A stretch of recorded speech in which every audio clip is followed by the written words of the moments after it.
Welcome to ILTV's Israel Daily. I'm Nadja Velazi, and coming up in today's newscast.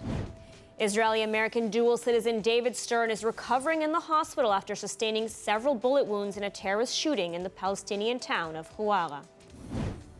In a first sign of compromise, coalition leaders are moving ahead with the Judicial Appointments Bill ahead of Passover break, but will delay the rest of the legal reform legislation until after the holiday. And how happy are Israelis? The 2023 World Happiness Report is out. Where is Israel ranked?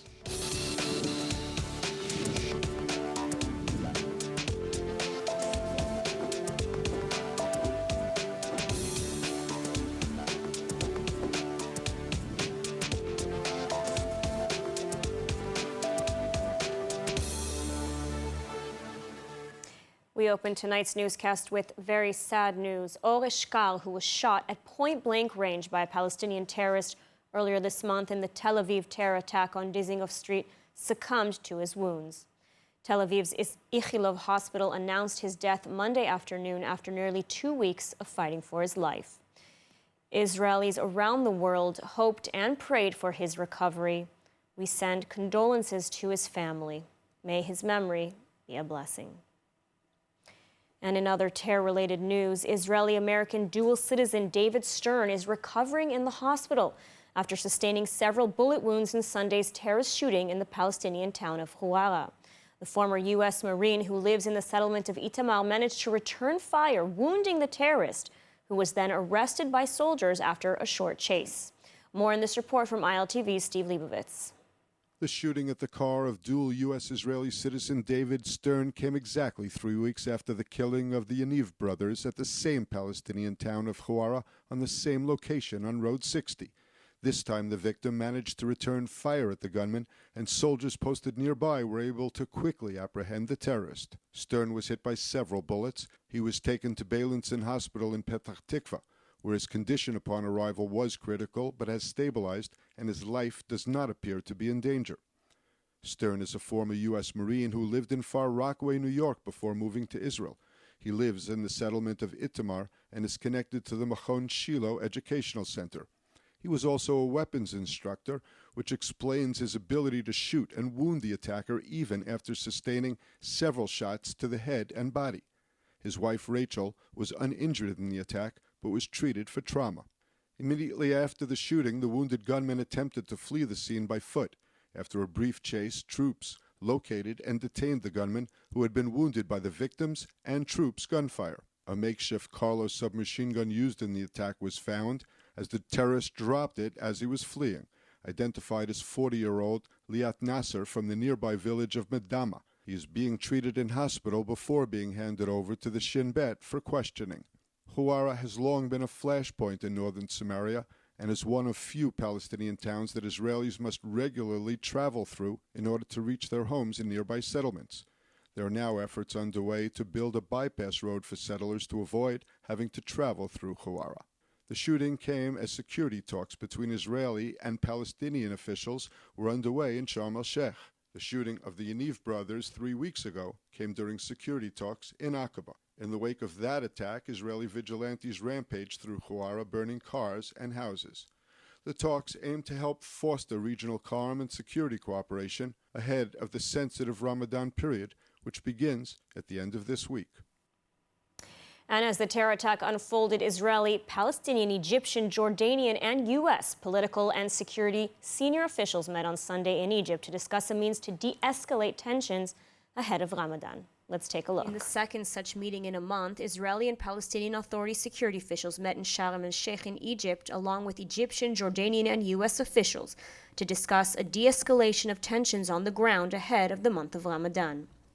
In a communique released following the meeting, the five parties reaffirmed their commitment to advancing security, stability, and peace for Israelis and Palestinians alike, and recognized the necessity of de-escalation on the ground, the prevention of further violence, as well as of pursuing confidence-building measures and enhancing mutual trust. As part of the agreement, Israel and the Palestinian Authority committed to immediately work to end unilateral measures for a period of 3 to 6 months.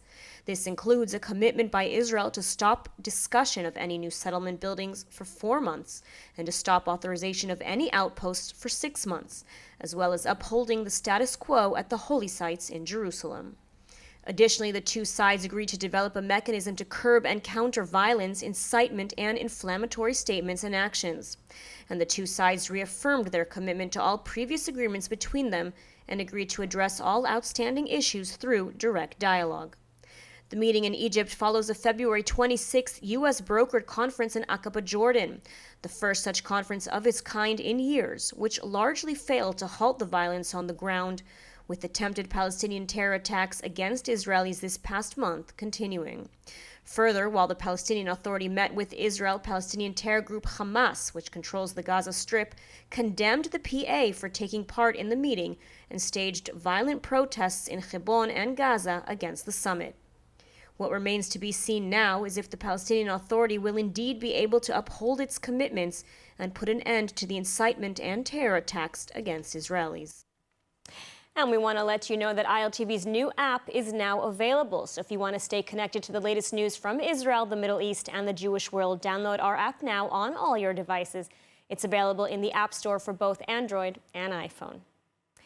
And joining us now to discuss the security issue is Itamar Marcus, founder and director of the Palestinian Media Watch. Thank you for joining us. Thank you for inviting me.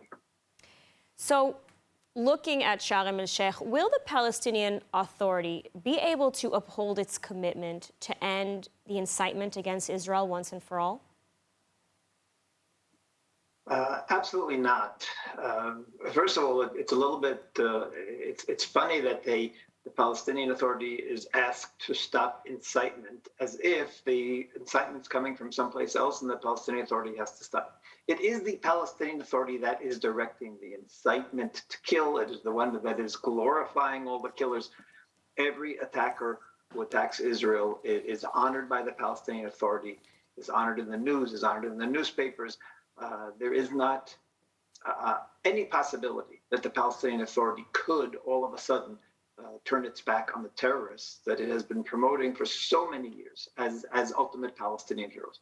Now, let me just explain why the period of Ramadan is such a problem and why we're concerned that there might even be more terror.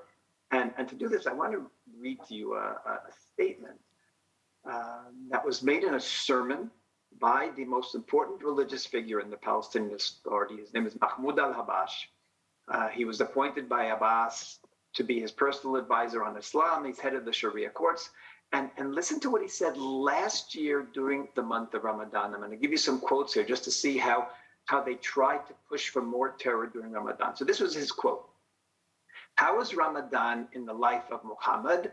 Was it a time of calm and sleepiness? No. It was just the opposite, he says. It was a time when he went to battle. And he starts listing all of the battles that Muhammad went to fight during the Ramadan. He talks about the Battle of Badr. He even talks about the conquering of Mecca that's happening during Ramadan. And then he says, so how can we Palestinian Muslims build our lives? And he says Ramadan is not a month of laziness, rather a month of jihad, conquest, and victory. So you've got the top Palestinian religious leader on TV telling Palestinians during the Ramadan that Muhammad didn't rest during the Ramadan. He didn't say, we're fasting, we can't fight. No, they went out to war, they conquered, and you Palestinians have to do just like him, jihad, conquest, and victory.